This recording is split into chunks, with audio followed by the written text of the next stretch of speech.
Hello, how are you? How are you doing? God bless you. Good to see you tonight for another beautiful time. And so today's my last day.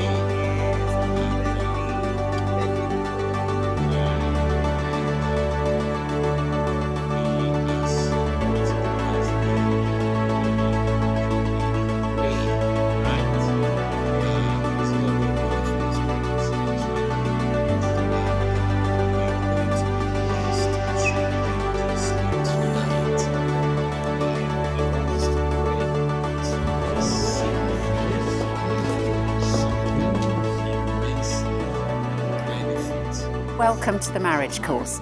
We're so glad you've made the decision to join us, and we hope you'll not only benefit from, but also enjoy doing the course. The aim of the marriage course is to strengthen the connection between you as a couple, or to restore that connection if you feel you've lost it. My name is Nikki. And I'm Scylla, and this course aims to equip you with the tools to build a healthy marriage. We want to encourage you, whether you've been together for a short time or a long time, whether you're in a good place as a couple or you're struggling. Whatever your situation, you've come to the right place. Over the course, you're going to find out quite a lot about us. So we thought we'd start by telling you how we met. I was 18 years old. I'd just left school and I was going on holiday to Southwest Ireland. I arrived at Swansea Docks in an old green Mini and joined the queue for the car ferry. I was fascinated by this girl trying to peel a sticker off the car immediately in front of mine, and I sat and watched her for several minutes. Then a great friend of mine suddenly appeared at the car window and said, "Nikki, I want you to meet my friend Scylla." And she introduced me to this girl peeling off the sticker. Well, I became even more intrigued when she spoke to me. We ended up next door to each other on holiday for 2 weeks, and I fell madly in love. But I didn't dare say anything, just in case she didn't feel the same way. I too had fallen for Nikki, but I also didn't dare say anything.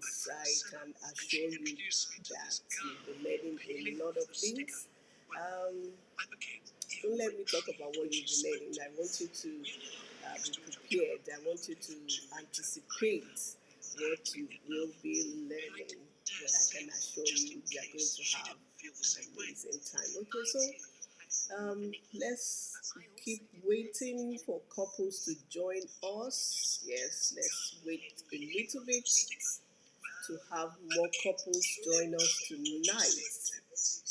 Yes. Yeah, good. All right, so we're going to go ahead tonight right away to start watching the masterclass video right away. Let's get ready to be tremendously blessed. All right. Couples are supposed to be seated in a date night situation, like we said, and I want to believe that we have already done that. Okay. So, husband and wives, make sure you have something to serve as refreshment, something you're going to use to just have a nice time, even as we commence the program. It's going to be an awesome experience. All right, so let's just go ahead and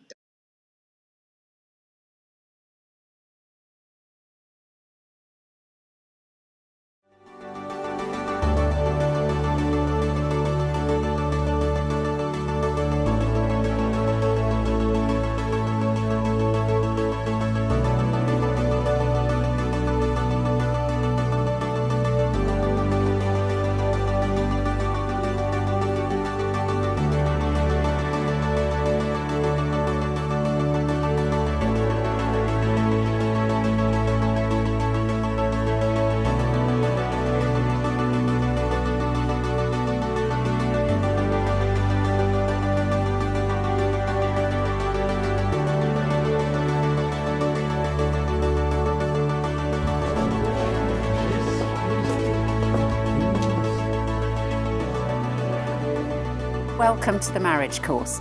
We're so glad you've made the decision to join us, and we hope you'll not only benefit from, but also enjoy doing the course.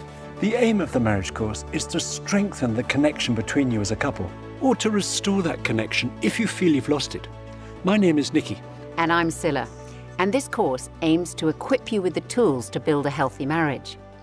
We want to encourage you, whether you've been together for a short time or a long time, whether you're in a good place as a couple or you're struggling, whatever your situation, you've come to the right place. Over the course, you're going to find out quite a lot about us. So we thought we'd start by telling you how we met. I was 18 years old. I just left school and I was going on holiday to Southwest Ireland. I arrived at Swansea Docks in an old green Mini and joined the queue for the car ferry.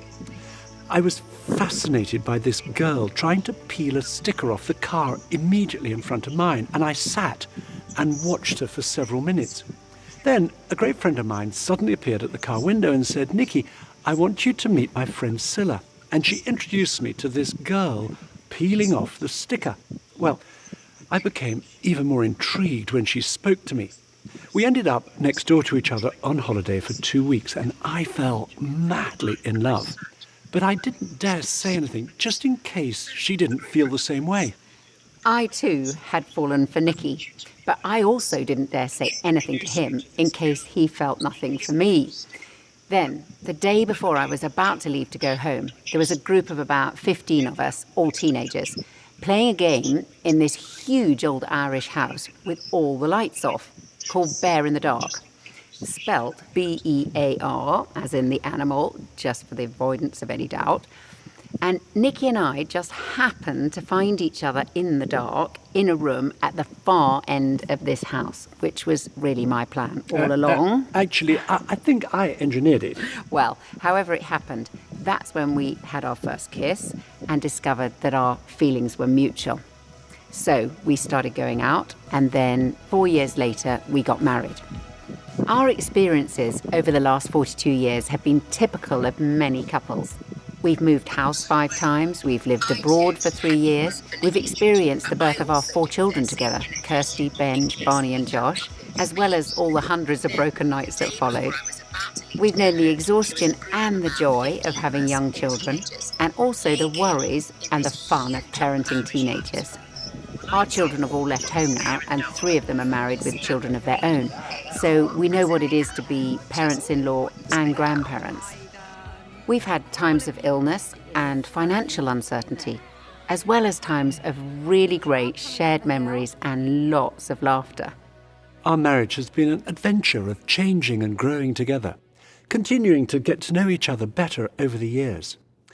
And one thing we've learnt is that marriages need to grow. They can't remain static. This is one of the universal principles about marriage that this course is built on, principles that are relevant to any couple anywhere. And during each session, we're going to be hearing from couples who've done the marriage course all around the world, as well as hearing from relationship experts and psychologists on the topics and issues we'll be exploring. If you engage with the material on the marriage course, you'll find out more about what your partner thinks and feels. Whether you've been together for 1 year or over 40 years, there's always going to be more to discover. And it's only as we continue on this journey of discovery about each other that we stay connected. Now, some of you may still be wondering what you've got yourselves into. And people generally have 2 fears about doing a course like this. One fear is that they'll be required to reveal intimate details of their relationship to other people, and they don't want to do that. The second, and often the greater fear, is that their partner will be given the opportunity to reveal intimate details of their relationship to other people, and they certainly don't want to risk that. And if that's you, you'll be pleased to know you won't be asked to discuss anything about your relationship with anybody else. Instead, we'll be pausing at various points to allow you as a couple to discuss issues that we've raised. And for many couples, these conversations are the most useful part of the course. So, you've heard a bit about us. Now, we want you to turn to the first conversation in your journal and spend a few minutes thinking back to the first time you met. Tell your partner your strongest memory of that first meeting and what it was that first attracted you to each other.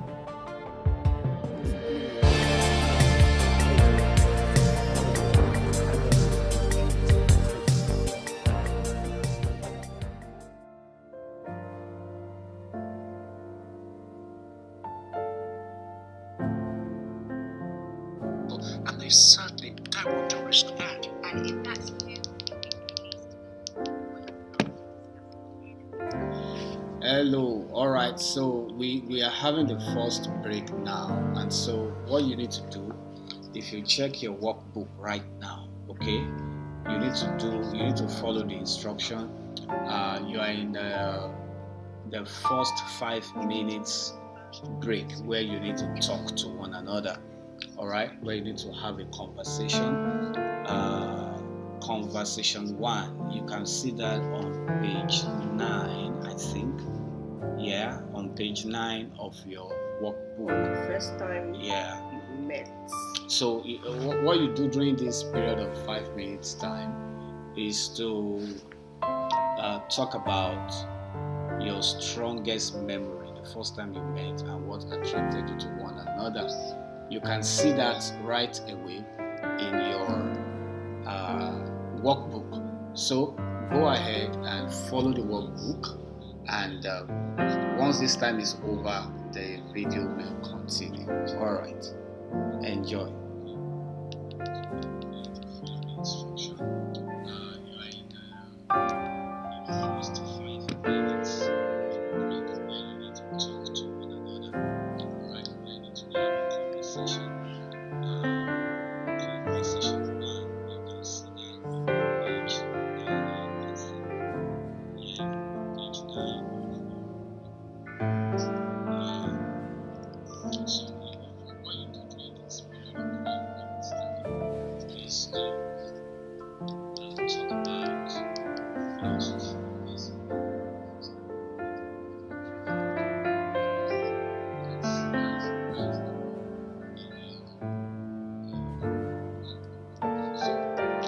You have about less than 3 minutes to go.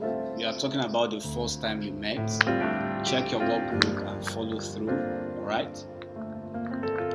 Check your workbook and follow through.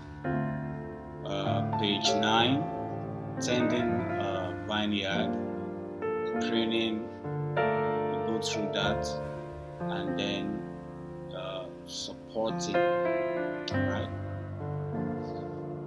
First time you met, what are your strongest memories? That's what you are telling each other right now, couples. Your strongest memory, the first time you met. For us, when we met, I think one of my strongest memory was that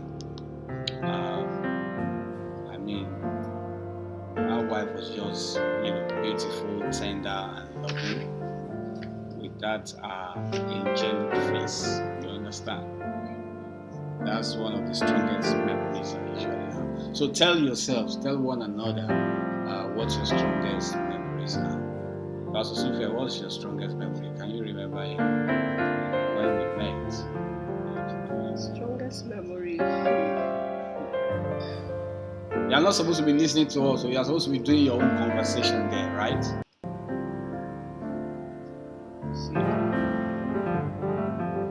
It's quiet. I'm quiet.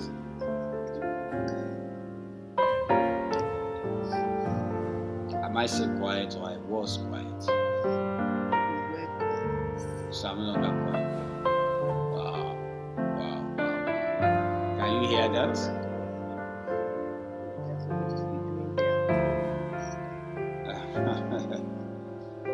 Alright, I hope you are telling yourself your strongest memory. You have less than 1 minute left, and the video will continue. Right. Make sure you are working with workbook. Very important. Less than a minute to go as you talk to yourselves.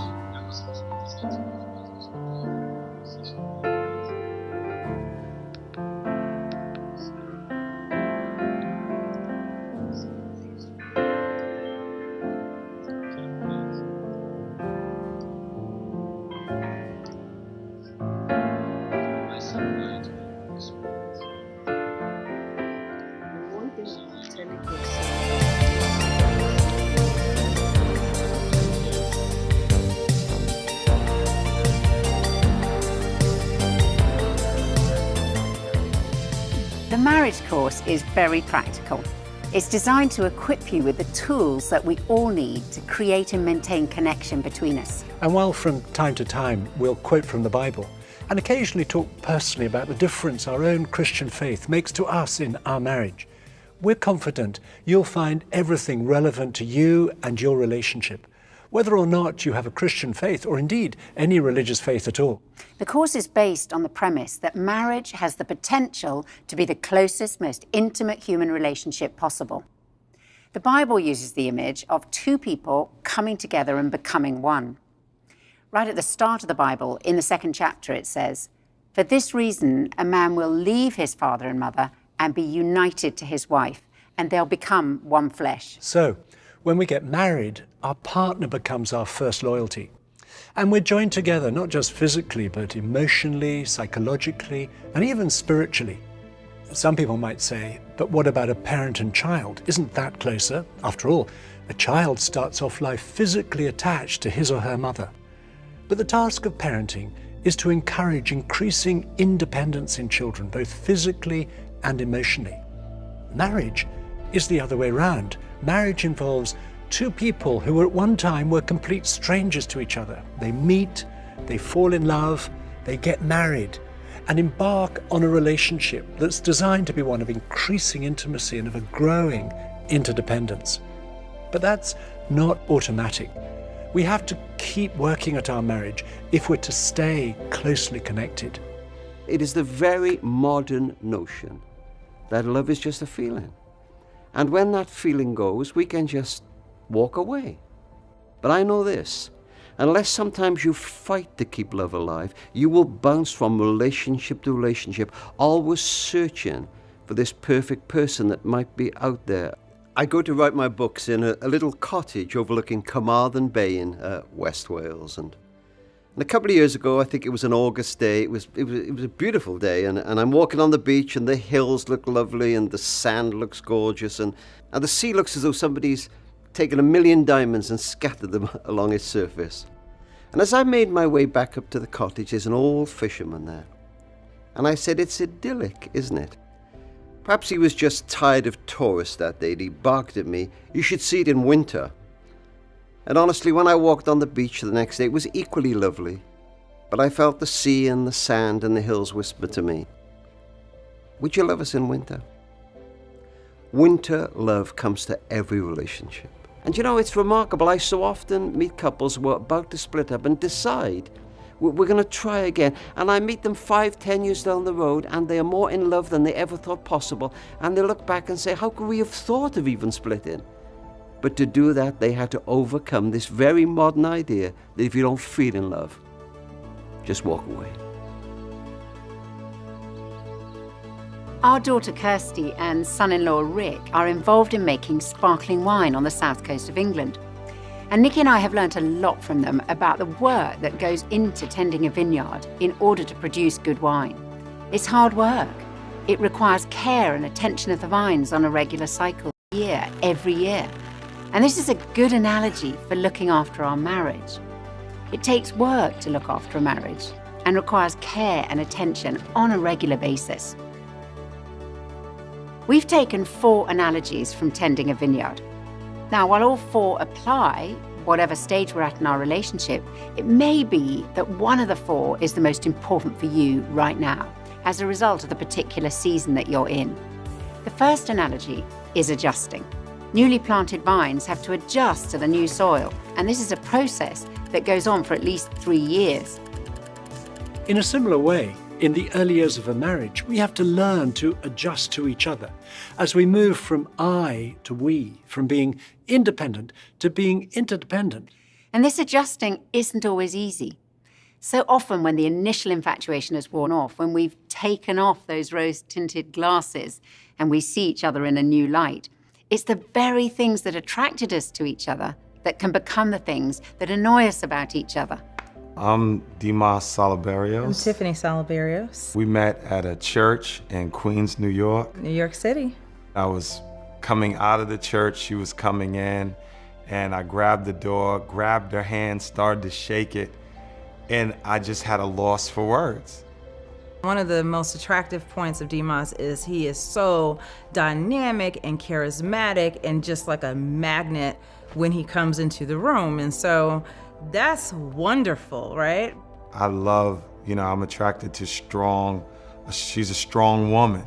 So that was one of the things that attracted me to her. She has a lot of opinions and she's a thinker, very passionate about things. So those were those things that were like, wow, I love her for this. This is amazing. This is the woman I want. But then there's some days you're like, whoa, the passion is intense. The opinions are really big. So I think that there are definitely those things that would attract a person. At times are those things that are sometimes much to handle in some moments. As we discover how different we are, we can easily try, sometimes consciously, sometimes subconsciously, to change our partner to be more like us. Now, over the years, I have to admit, I have tried to change Nicky in all sorts of areas, and in some, I'm still trying. For example, I am still trying to get him to allow more time to catch a train or a plane, and to get him to wear any other coloured sweater than blue, and also to try to stop him cleaning his shoes when we're about to leave the house to go somewhere. But I've discovered that trying to change Nicky to be more like me doesn't work. It's a universal principle of marriage. I can change myself, but I can't change my partner. If we're to stay connected, this adjusting has to happen, not just at the beginning, but all the way through our marriage, because change is a fact of life. It's inevitable. Our circumstances change, we'll both change, and our relationship has to keep adjusting to accommodate these changes. Your conversations during the course will help you to recognize where you need to adjust in order to strengthen your connection and your marriage. The second analogy from tending a vineyard is pruning, and vines require a lot. Pruning is a very positive activity for the vine. It involves prioritizing the most important branches and cutting the other ones off in order to direct the vine's energy into the most fruitful branches. Otherwise, you get lots of leaves, but very little fruit. As life gets busier, maybe through having a child or work getting more demanding, a key skill in marriage is prioritizing, which involves pruning back certain areas of our lives in order to prioritize another. And for couples who have children, so much time and energy can go into looking after them that the marriage can easily be neglected.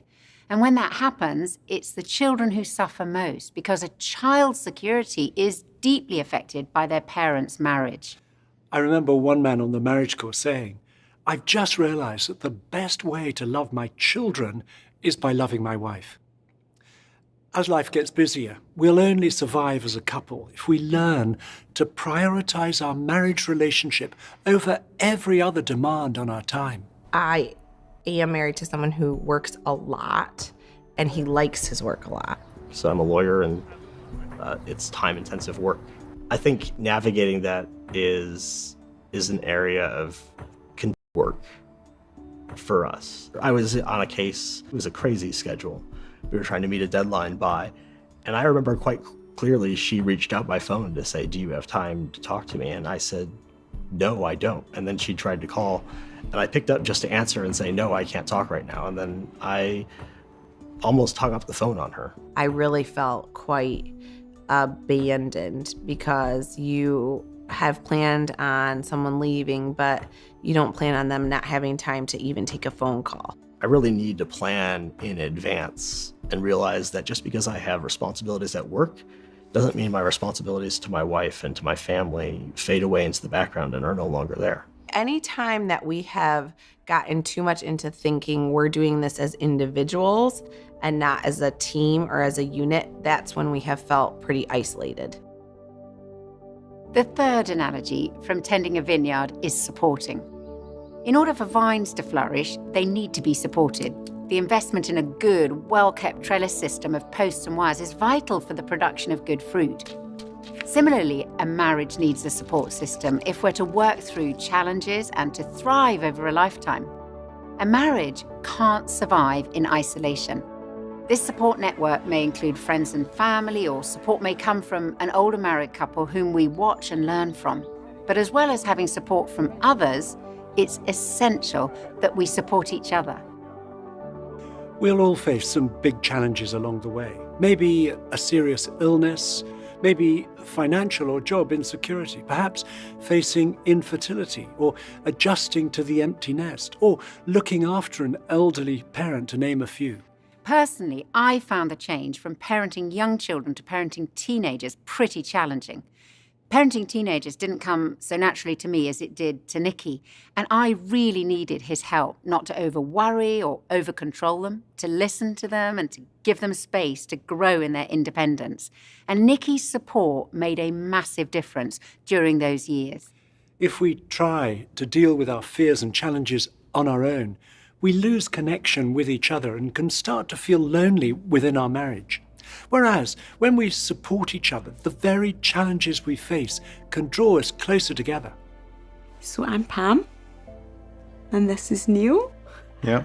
And we met when we were 20. We did, so that's 29 years ago. And we met in a little place in the east coast of Fife in Scotland. Yeah, I think the biggest challenge that we faced is we kind of both came into marriage and we thought we would have a family, and that has not happened for us. And as a woman, you're kind of, you know, there's this inbuilt thing about, you know, being a mum, having a baby. But I think the fundamental thing was about loss of that dream. We've had to walk through that together. I had maybe expectations that I would maybe take on have one of my children to get married, and I would take my daughter down the aisle, or, you know, maybe a son's graduation or something. Somebody gave a very helpful piece of advice to me when I was kind of pouring out my heart about this one day, and they said, you know, it's not just your arms, Pam, that are empty, it's Neil's arms as well. And again, just that focus off myself onto the other, I think was really helpful. There was a whole piece where I had to really kind of go deep in myself to really support her, because I was about to kind of lose it at times as well. And so it really brought us closer together. And my learning about Neil would be that he was there, and he was completely dependable and strong in that. Although he had his own moments of vulnerability, I think you were definitely strong when I needed you to be strong. I think we had to really keep our communication open with one another, because it would be very easy to get into not sharing and withholding or blaming. I think it definitely did make us stronger. Yeah. We want you to turn in your journals to the next conversation, working through challenges, and talk about those that you've worked through together in the past. And then, when you've done that, identify the main challenge either or both of you are facing currently. And ask your partner, in what ways could I support you in working through this challenge?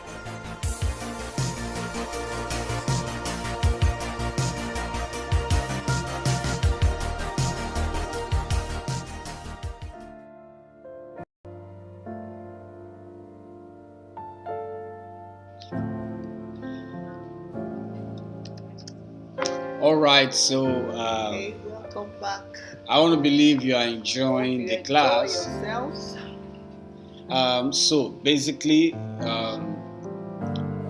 are in the second conversation working through the challenge. If you open to your workbook on page 11, that's the discussion that you and your spouse will go through there. The first one says, talk about any pressures and challenges you've worked through together in the past. Okay, that's pretty simple. Talk about any pressures and challenges you've worked through together in the past. You have 5 minutes to do this, so you have to be fast. Secondly, what are the main pressures either of you or both of you are facing currently? I think it's also better if you can write these things down. You know, if you have a separate sheet of paper, just write them down. What are the main pressures either or both of you are facing currently? And thirdly, ask your partner, in what ways could I support you in working through this challenge? All right? So let's quickly do that. We have 5 minutes to run through that. Maybe Pastor Sophia will just repeat those three things again. But I believe we have our workbook anyway, but just in case, the three things you are supposed to do in the course of these 5 minutes, and you have less than 4 minutes left. Okay, walking through the challenge, talk about the pressures and challenges you've walked through together in the past. Then number 2, what are the main pressures either or both of you are facing currently? And then ask your partner, in what way could I support you walking through this challenge? So it's good you talk about the challenges. What this thing offers is that you get to talk to each other. You have a conversation. Less than 3 minutes to go before we move on.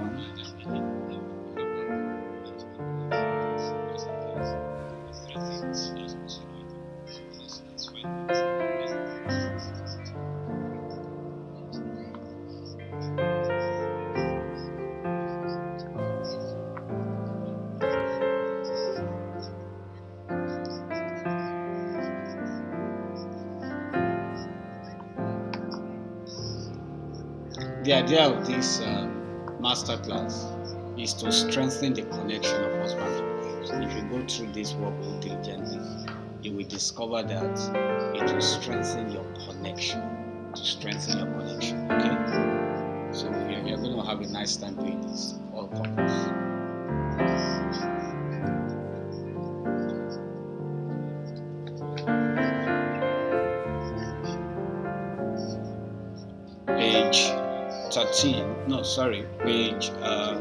Page 11 of the workbook. Page 11 of the workbook, that's what's going on right now. Less than 2 minutes to go. Less than 2 minutes to go.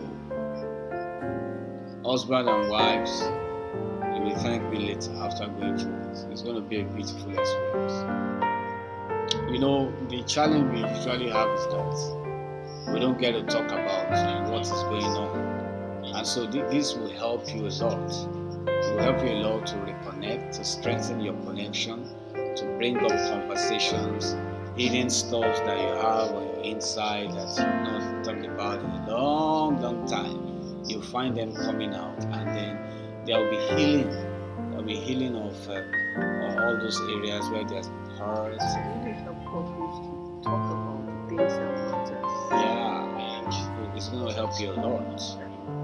So, less than 40 seconds to go. Yes, 40 seconds. Less than 40 seconds to go. I'm sure you're having a nice time. Yeah.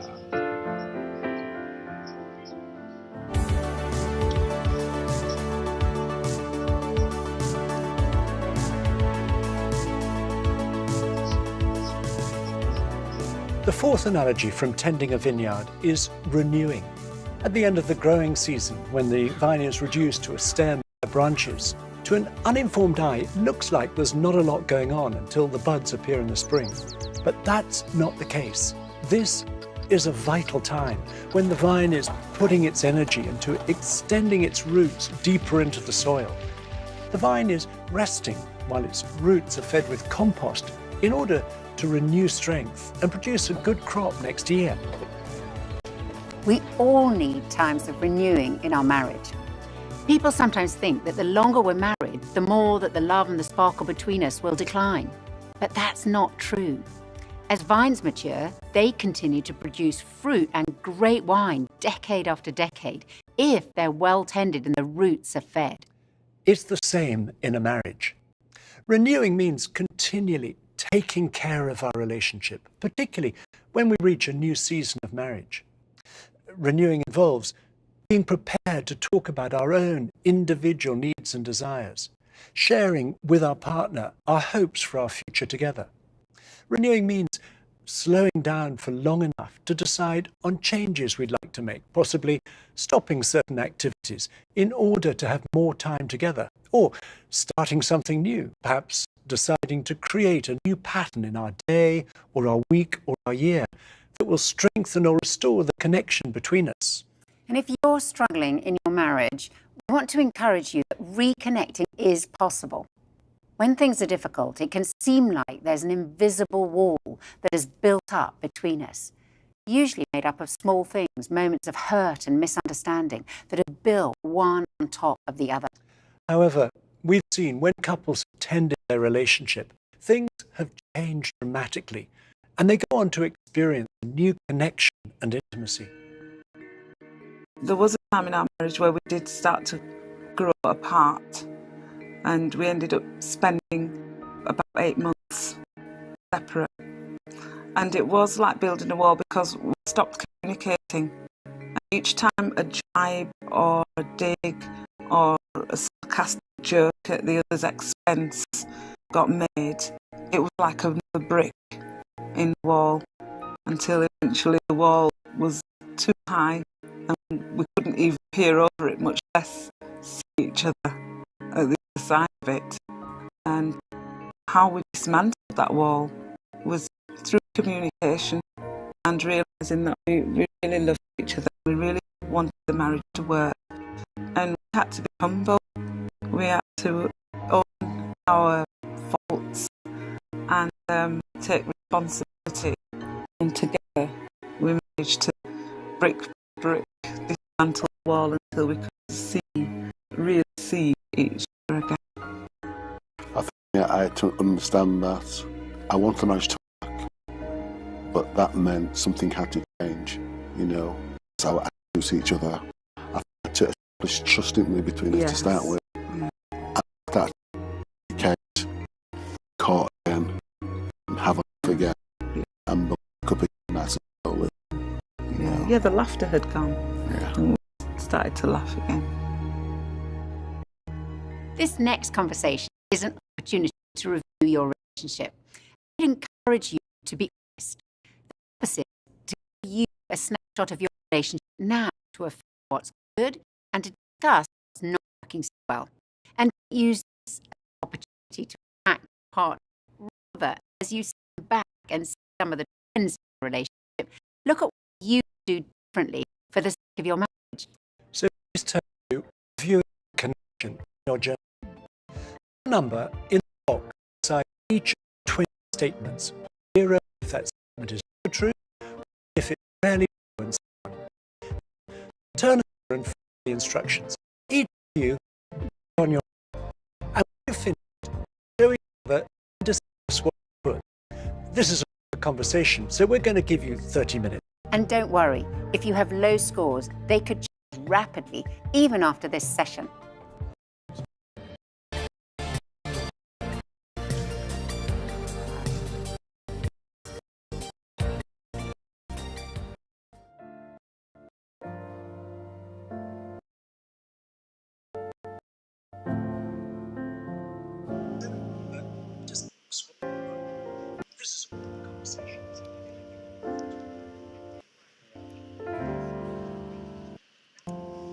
All right, so we have about 30 minutes break to do the next workbook session.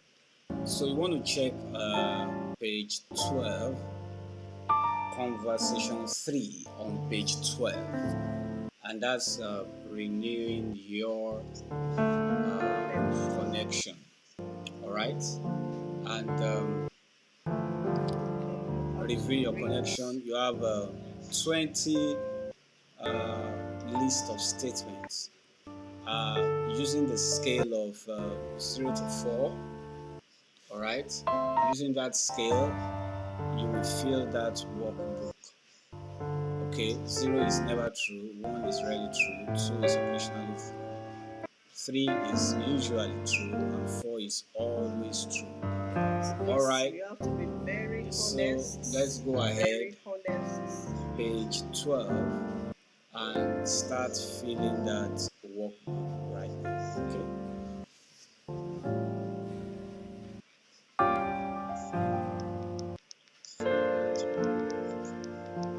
Okay, 0 is never true, 1 is really true, 2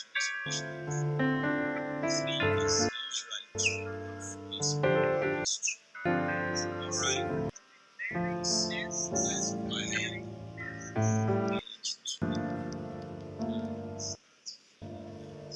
is no right and wrong answer. It's the way you feel. So please endeavor to put it as it is.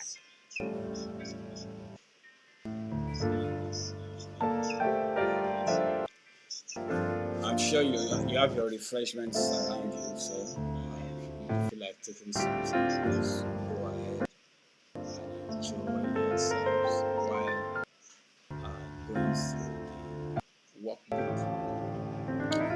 You have a lot of time to go through the workbook, so please do that.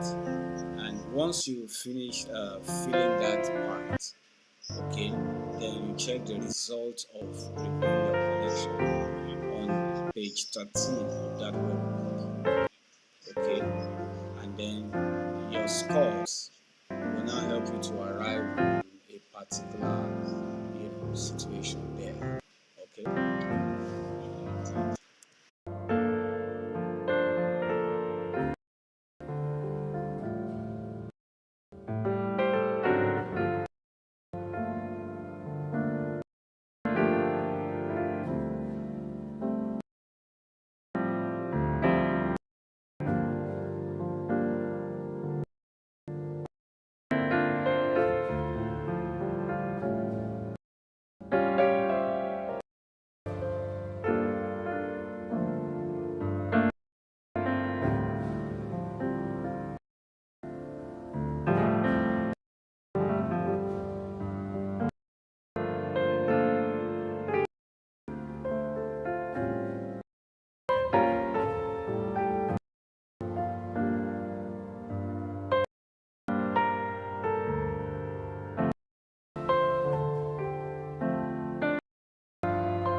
Okay, so we are still on conversation 3 on page 12. Okay, so since you may not be able to print out that workbook immediately, what you can do is get a sheet of paper and just put number 1, read what is a number 1, and then put that score there, that scale, whether it's 0, 1, or 2, or 3, just put it there, and that will help you because I know within a short space of time you might not be able to print out the workbook. Okay, but I believe everybody has you already have access to the workbook, of which the link is posted to your WhatsApp group. So you want to do that very, very quickly, and you have 30 minutes to run that. Okay, you have 30 minutes to answer those questions on page 12. We're on page 12 of the workbook. All right. You have 20 statements in which you are to fill on a scale of 0 to 4. 0 being never true, 1 rarely true, 2 occasionally true, 3 usually true, and 4 always true.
All right, hope you are getting along.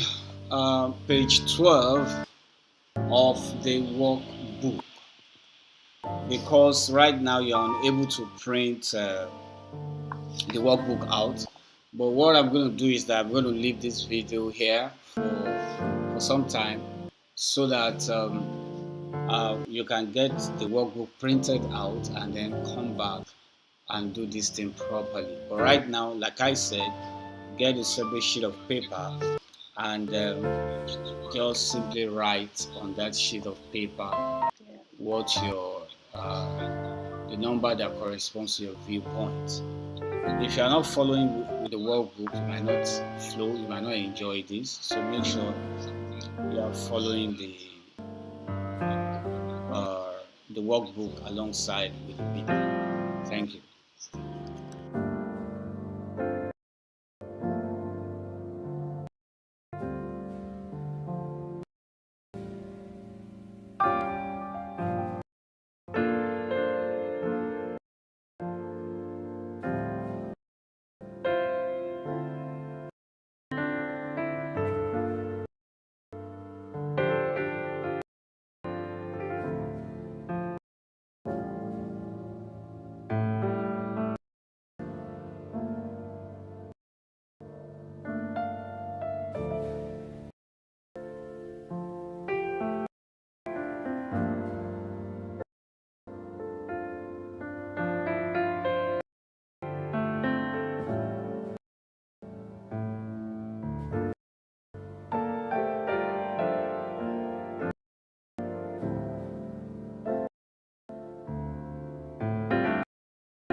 All right, couples, I hope you are enjoying yourself and you are writing out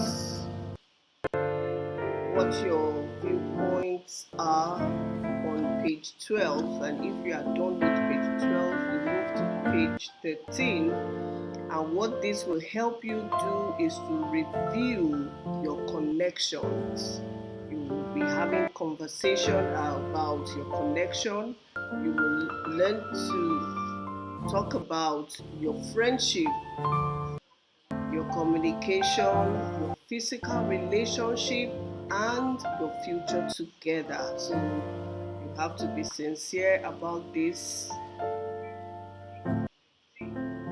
where you will be adding up your scores. I hope you have a separate sheet of paper where you are writing your number that corresponds with your viewpoints, because at the end of it you will be adding up your score and your partner's score to see, different viewpoints. Then you have how many minutes more?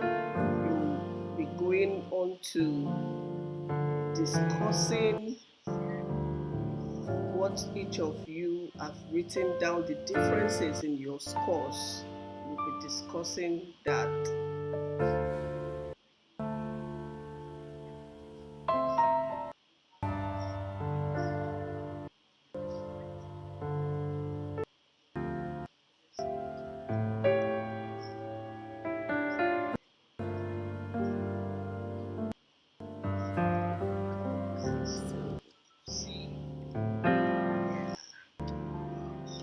We have about 10 minutes more on this particular segment.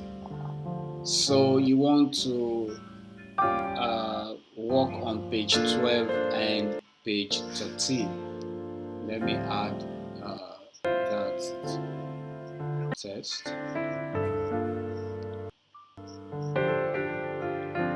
Page 12 and page 13.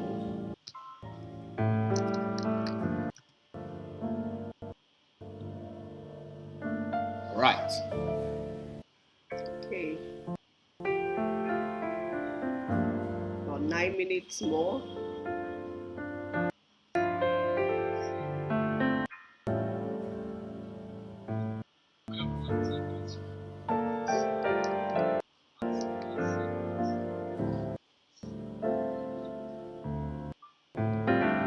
Friendship, it's on statements 4, 8, 9, 14, and 18.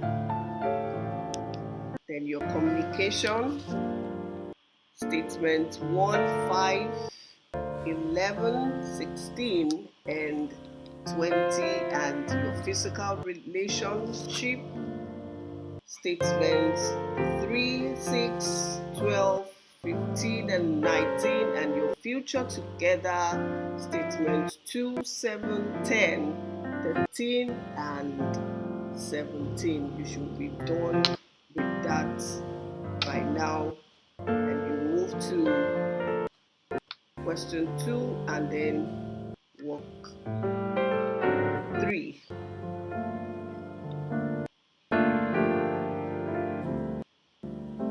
Number 2 says discuss what you each put, including any differences in scores.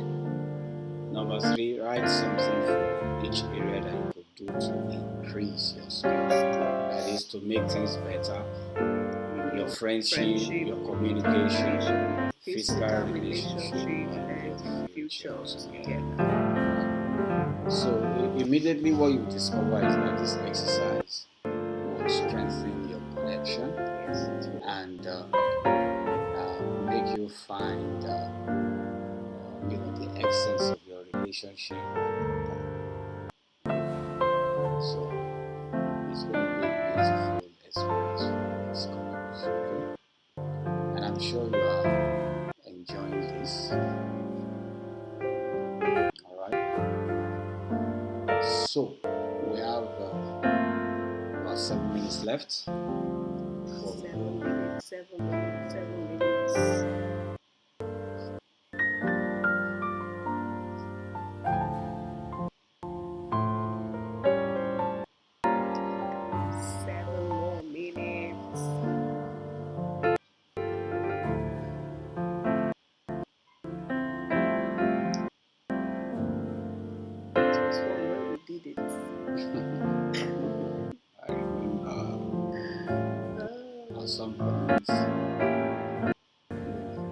getting really intense.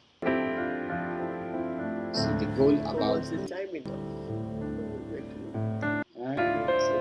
Time was okay.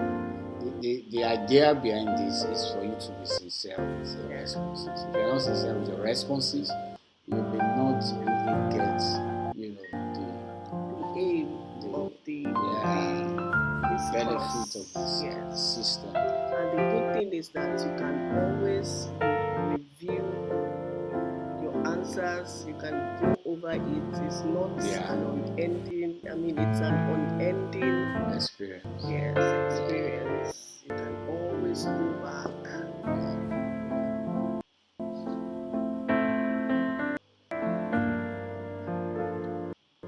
About 5 minutes more, and then we'll go to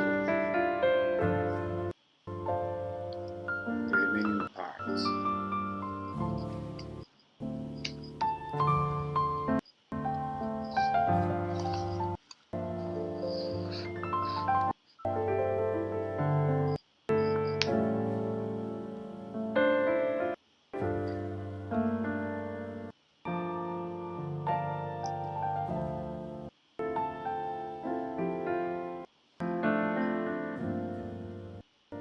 Page 12 and page 13 of the workbook, that is what we are working on, right? 5 more minutes.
you saw your partner's answers, it may have come as a surprise or even a bit of a shock to some of you.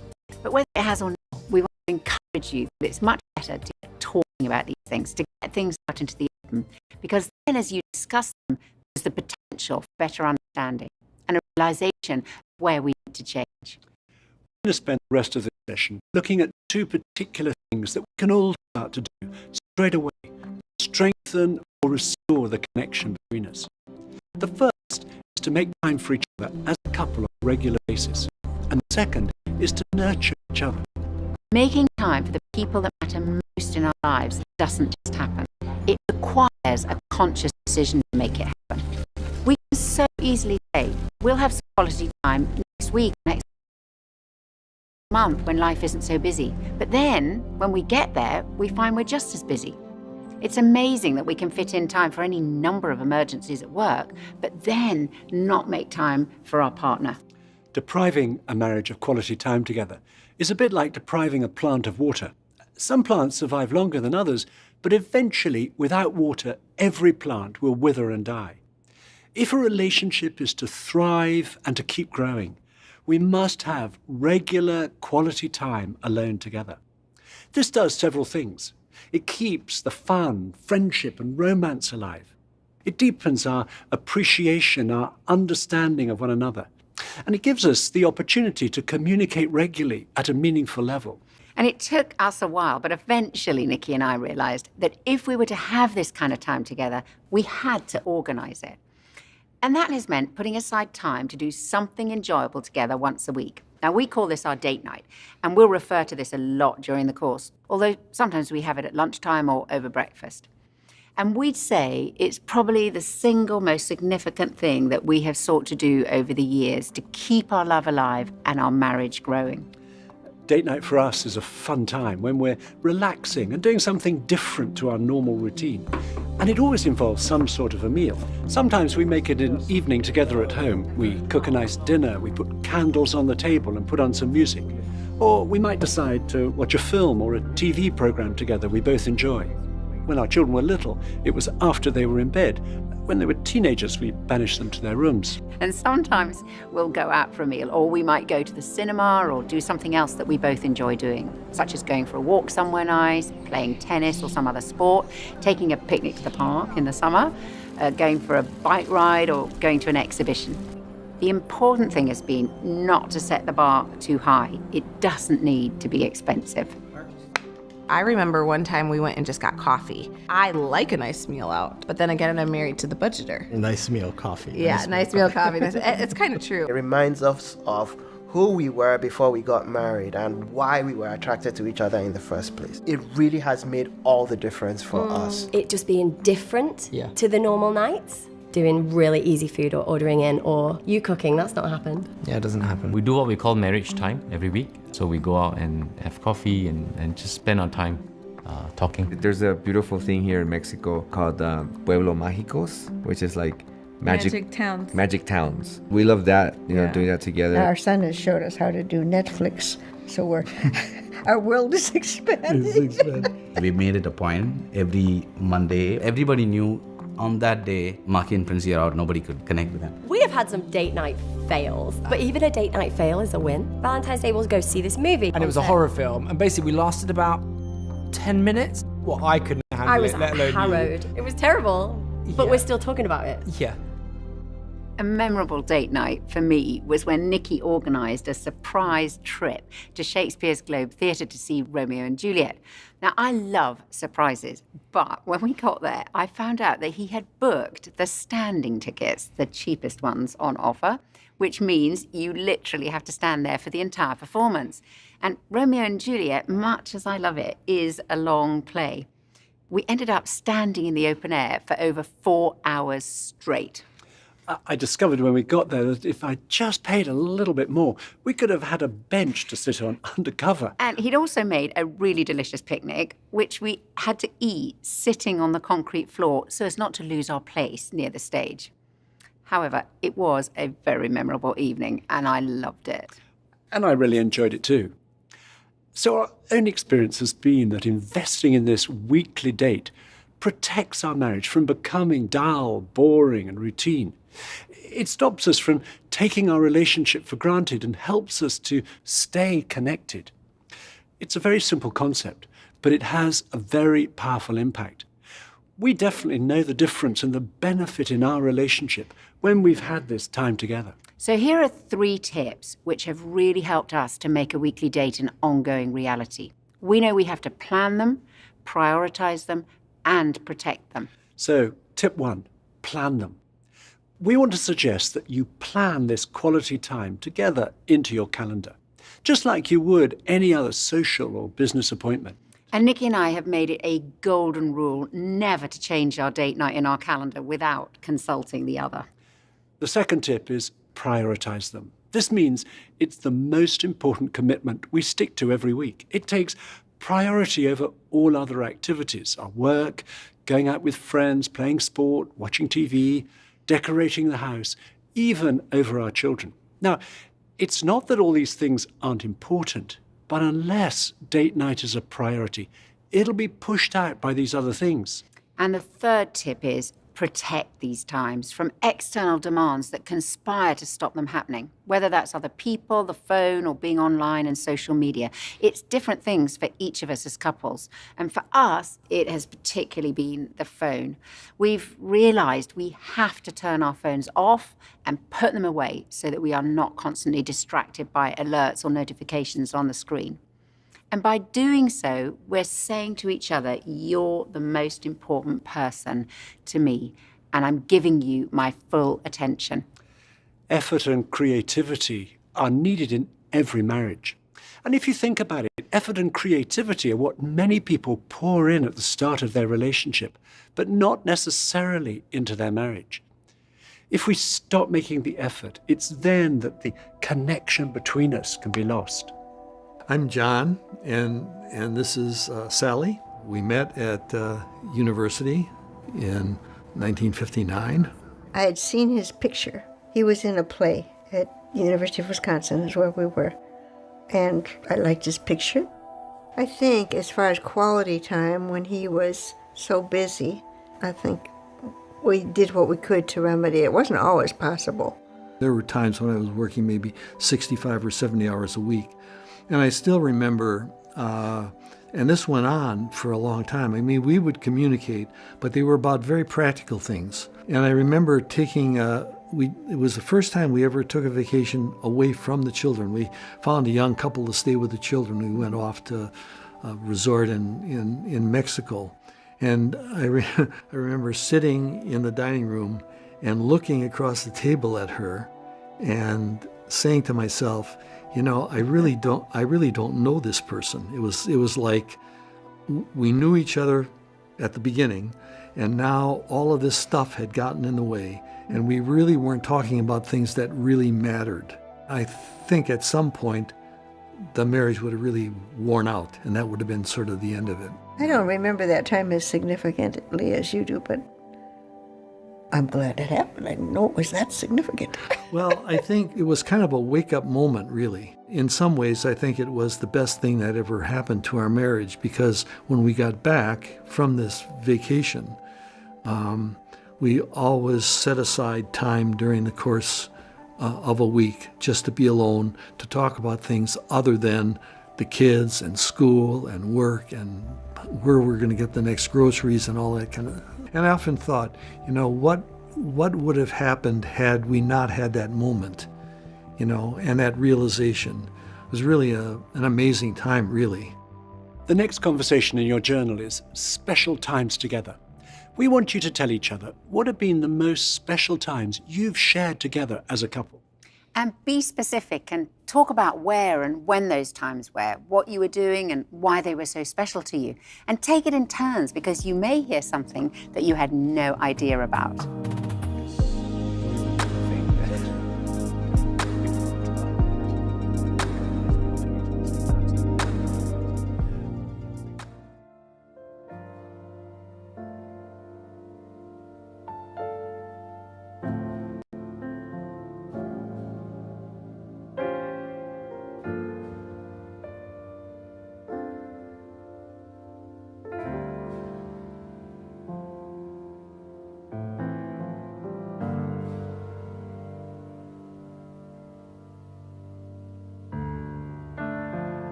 All right, so the next stage, 5 minutes break.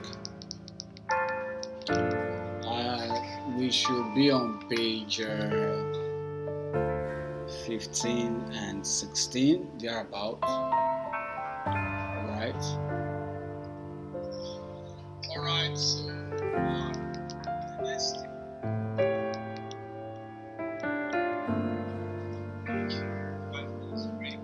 Pages 15, 16, special times together. Tell your partner what have been the most special times you have shared together as a couple. Be specific. Talk about where and when those times were and what you were doing. Explain why they were special to you. So that is what you should do in 5 minutes. All right.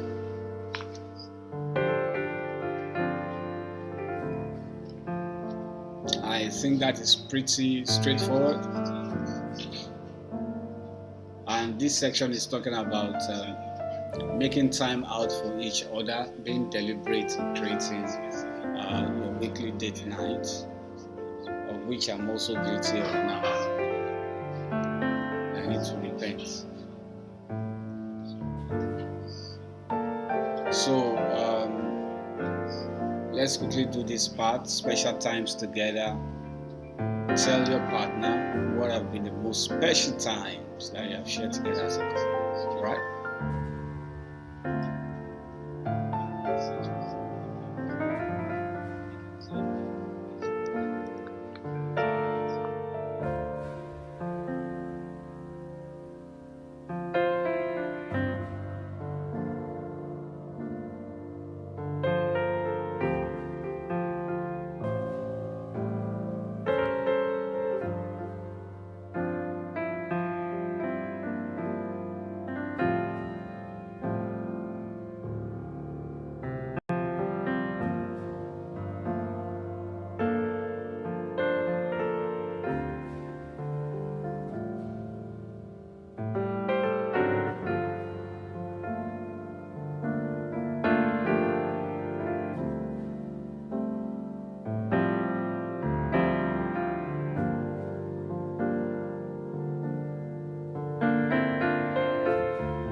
The second way to strengthen or restore the connection between you, something that you can start right now, is to nurture each other. Nurturing each other involves seeking to meet each other's emotional needs, such as for affection, encouragement, support, comfort, and so on. And this creates emotional connection between us. We all have a longing to be known and to be loved by another person. It's as though there's an empty space inside us that needs to be filled up with another person's love and attention. When that space is empty, we feel lonely or alone. a new kitchen, promotion at work, or a holiday in the Caribbean won't fill up that space. And that's because we're made for close relationships. And that's why, when we fall in love, that space inside us is filled up. The first 2 chapters of the Bible give a fascinating account of how we're made for relationships. After God's repeated refrain in chapter 1 about creation, "It is good," suddenly, in chapter 2, God says, "It is not good for the man to be alone." Then, when God creates Eve and presents her to Adam, he bursts out spontaneously with the words, "This at last is bone of my bones and flesh of my flesh."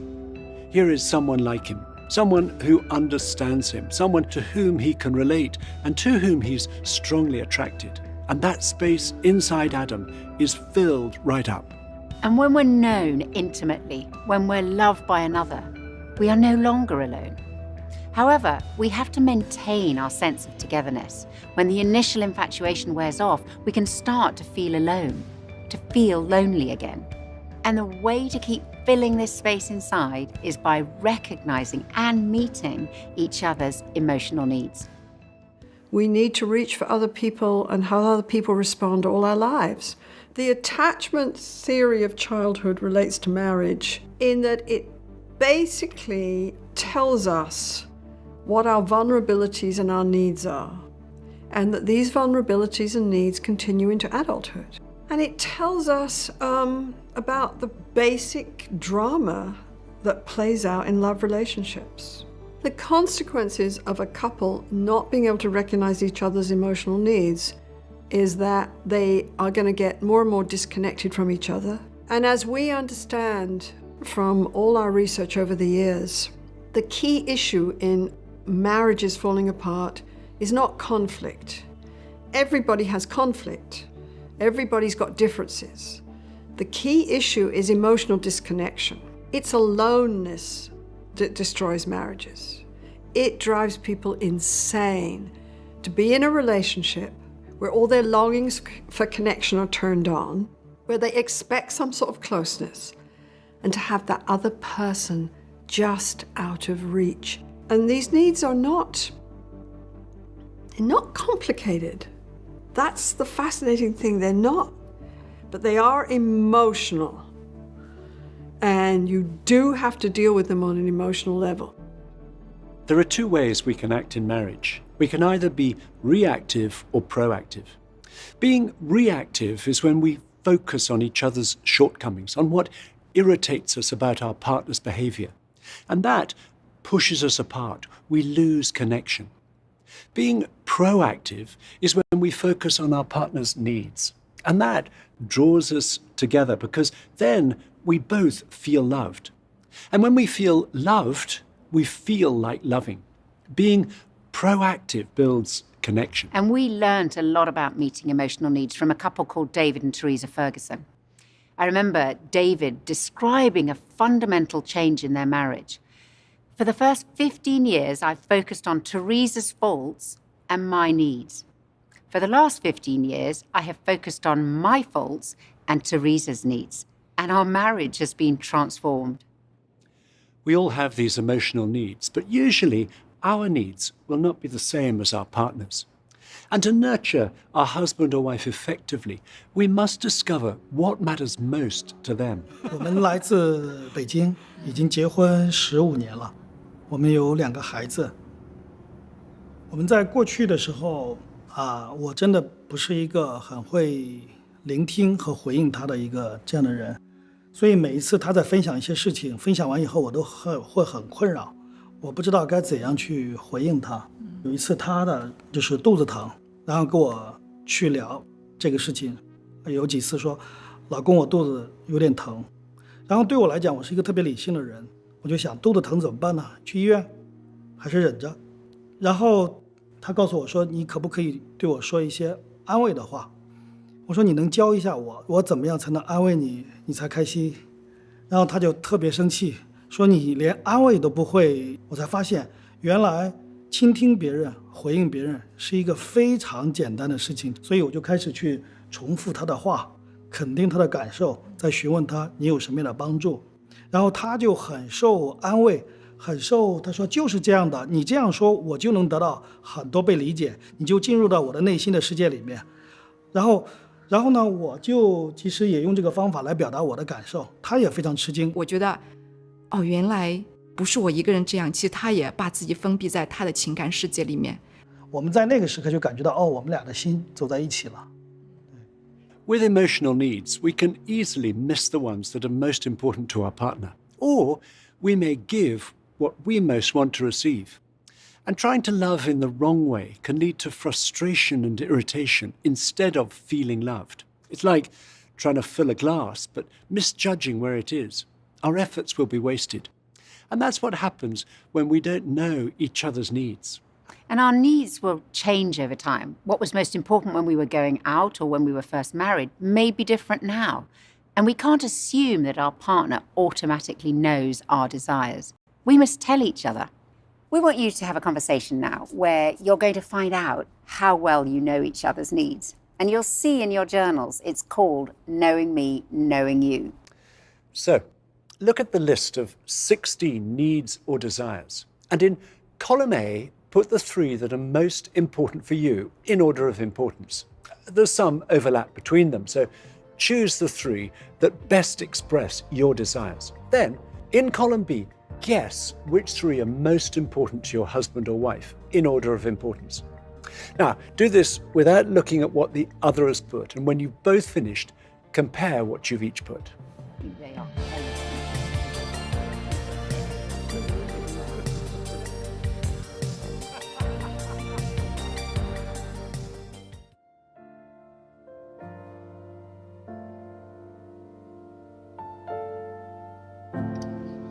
All right, welcome back. In this part, you have less than 10 minutes to, fill this part. And if you check your workbook on page 18 and 19, I think this is the last stage of this masterclass. Pages 18 and 19, you will see a column on page 19. And the instruction is very simple. In column A, tick the 3 that matter most to you. Since you may not have it printed out yet, so what you can simply do is take a sheet of paper and write column A. Then write those 3 things that matter most to you. Then in column B, tick the 3 that you believe matter most to your partner. That is, you are thinking for your partner, right? So when you have both done this, what you need to do next is to exchange your responses and see how well you understand your partner. And so there are a few questions that you will need to answer. How close were you to selecting the 3 that matter most to your partner? How many of the same desire did you and your partner put for yourselves? Consider which, if any, of the list of desire you tend to give list to your partner. Are these any of the 3 that matter most to your partner? Right? So this is going to help with strengthening your connection, and then you have about 10 minutes to do this, even as we wind down on this master class and come to the end of the class. Thank you.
All right, still on pages 19 and pages 18 and 19 of the workbook. All right. Column A, tick the 3 that matter most to you. Column B, tick the 3 that you believe matter most to your partner. And then afterwards, exchange and then follow through with the instruction that is indicated on those pages. All right.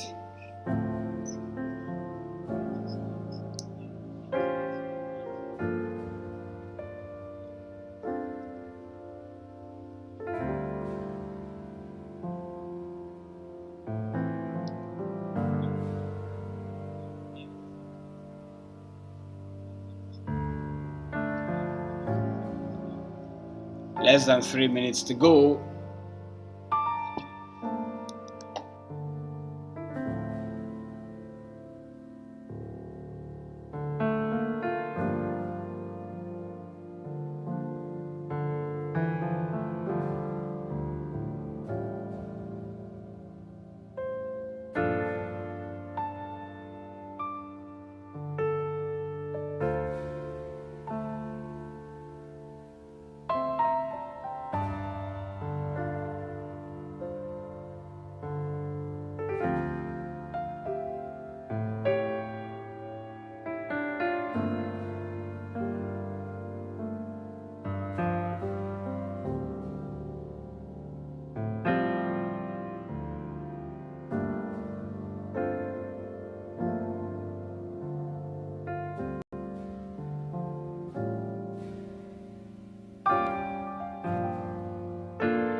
At this point, we want to mention the continuing conversations in your journal.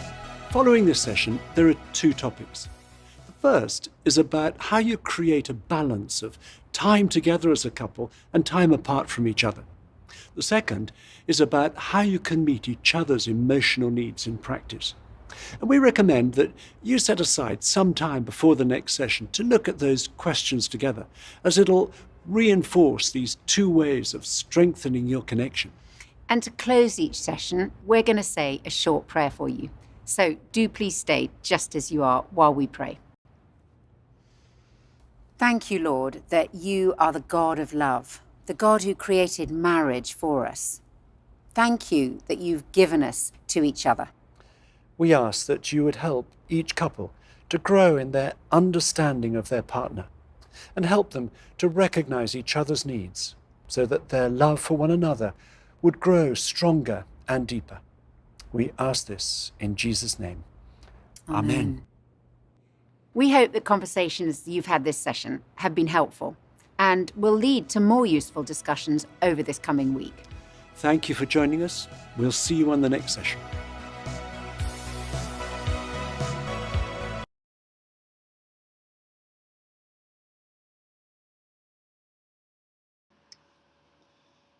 All right, welcome back. That is the end of the masterclass to the end of the class tonight. All right. Hope you enjoyed yourself. So basically, this is class 1 of the entire marriage course. All right, and if you have diligently gone through the workbook, you will have seen that there will be some basic conversations that you and your spouse will have that probably you've never had in a long time. Okay, and I believe that this is really going to help us tremendously in our marriage. And because the thing is, marriage is a place where you just have to keep on working at it and trusting God for the best in your relationship and your marriage. The devil hates families, and he doesn't want any family to succeed or have a good time at all and in any way.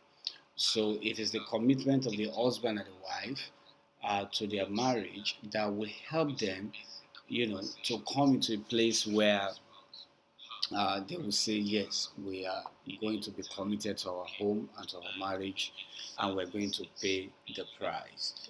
All right? So I believe this has been a blessing. If you want to go further in the marriage course, because there are about 7 different classes. This is just class 1, which is strengthening connection. There is sex, there is communication, there is conflict resolution, and there are some others that will be a blessing. You might want to reach me on WhatsApp so that I will tell you how you can access the remaining classes. Thank you for joining tonight. Tomorrow night we'll be meeting with the singles and doing the same thing by 8 o'clock in the evening. God bless you. Thanks for joining. Bye-bye. Have a wonderful night ahead. And Hope please you enjoyed it. say a word of prayer for me on my birthday, because we did this because of my birthday. God bless you. Have a fantastic Good night. day. Sleep well.